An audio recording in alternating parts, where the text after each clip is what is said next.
Reverend Father Mike Pamuntan at Reverend Father Ijar Agusiro, most respected Mayor Habner Sakane,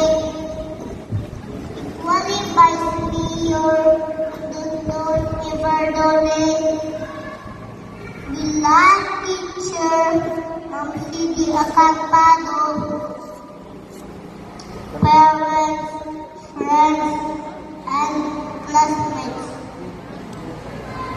Today is the most memorable day in our life, and I tell you, my dear classmates, we're very lucky that at an early age we started our education.